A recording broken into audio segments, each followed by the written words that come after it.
കൊച്ചി വൈപ്പിൻ ദ്വീപ് നിവാസികളുടെ ദീർഘകാല സ്വപ്ന സാക്ഷാത്കാരമായി ഗോശ്രീ സ്വകാര്യ ബസ്സുകൾ നഗരപ്രവേശനം ചെയ്തു. KSRTC സ്വകാര്യ ബസ്സുകൾ എന്നിങ്ങനെ 14 ബസ്സുകൾക്കാണ് പുതുതായി പെർമിറ്റ് അനുവദിച്ചത്. കൂടുതൽ ബസ്സുകൾക്ക് പെർമിറ്റ് അനുവദിക്കുന്നതോടെ ഈ മേഖലയിലെ യാത്രാ ദുരിതത്തിന് പരിഹാരമാവുകയാണ്. ഗോശ്രീ പാലങ്ങൾ ഗതാഗതത്തിനായി തുറന്നുകൊടുത്തതു മുതലുള്ള വൈപ്പിൻ ജനതയുടെ ആവശ്യമായിരുന്നു സ്വകാര്യ ബസ്സുകളുടെ നഗരപ്രവേശം. 4 സ്വകാര്യ ബസ്സുകൾ, 10 KSRTC ബസ്സുകൾ എന്നിങ്ങനെ 14 ബസ്സുകൾക്കാണ് പുതുതായി സർവീസ് അനുവദിച്ചിരിക്കുന്നത്. കൊച്ചി നഗരത്തിലെ ചില റൂട്ടുകൾ ദേശസാൽക്കരിക്കപ്പെട്ടതിനാൽ ഗോശ്രീ പാലത്തിലൂടെയുള്ള ബസ്സുകൾക്ക് ഹൈക്കോടതി ജംഗ്ഷൻ വരെയായിരുന്നു യാത്രാനുമതി. നഗരത്തിന്റെ വിവിധ ഭാഗങ്ങളിലേക്കുള്ള ചുരുക്കം ചില KSRTC ബസ്സുകളെ മാത്രം ആശ്രയിച്ചായിരുന്നു വൈപ്പിൻ സ്വദേശികളുടെ യാത്ര.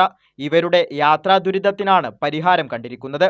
KSRTC അതിന്റെ വിജയത്തിലേക്ക് പോകുമ്പോഴാണ് ഇത്തരത്തിലൊരു പദ്ധതി ജനങ്ങൾക്ക് വേണ്ടിയാണ് KSRTC. ഇപ്പം നിങ്ങൾ വൈപ്പിലെ ഒരു പ്രശ്നമുണ്ട്, എത്രയോ നാളായി പറയും പ്രൈവറ്റ് ബസ്സുകാരൻ കയറത്തില്ല, കേസ് വഴക്ക്.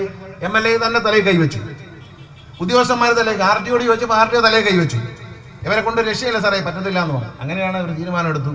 സർക്കാരിന്റെ ജനങ്ങളുടെ വാഹനമായ KSRTC വൈപ്പിനിലെ ഈ പ്രശ്നം പരിഹരിക്കട്ടെ എന്ന് തീരുമാനിക്കാൻ പലരും ചോദിക്കാറുണ്ട്. ഈ പൊതുമേഖലാ സ്ഥാന KSRTC വെറുതെ പൈസയും കൊടുത്ത് തള്ളിക്കൊണ്ട് പോകണം എന്തിനെന്ന് മനസ്സിലായ ഇതിനു വേണ്ടിയാണ്. ഇത്തരം ഒരു പ്രതിസന്ധി വന്നാൽ അതിനെ നേരിടാൻ സർക്കാരിന്റെ കയ്യിൽ ഇതുപോലൊരു പൊതുമേഖലാ വാഹന സംവിധാനം വേണം എന്നെല്ലാവരും മനസ്സിലാക്കണം. അതായത് ഇതൊരു പൊളിച്ചു വാരി കളയേണ്ട ഒരു സാധനമല്ല. 10,000 കോടി ഇടതുപക്ഷം സർക്കാർ ഈ പ്രസ്ഥാനം നിലനിർത്താൻ സഖാവ് പിണറായി വിജയന്റെ നേതൃത്വത്തിൽ നൽകിയിട്ടുണ്ടെങ്കിൽ അതിന്റെ ഉദ്ദേശം ഇതുപോലുള്ള പ്രവർത്തനങ്ങൾക്ക് വേണ്ടിയിട്ടാണ്. നോർത്ത് പറവൂരിൽ നിന്ന് നഗരത്തിന്റെ വിവിധ പ്രദേശങ്ങളിലേക്ക് പെർമിറ്റ് നൽകിയിട്ടുണ്ട്. Kakkanad, Kalamassery medical college, fort Kochi, Vyttila, Pachalam, Lourdes ആശുപത്രി എന്നിവിടങ്ങളിലേക്കാണ് സർവീസുകൾ ആരംഭിച്ചിട്ടുള്ളത്. കൈരളി ന്യൂസ്, കൊച്ചി.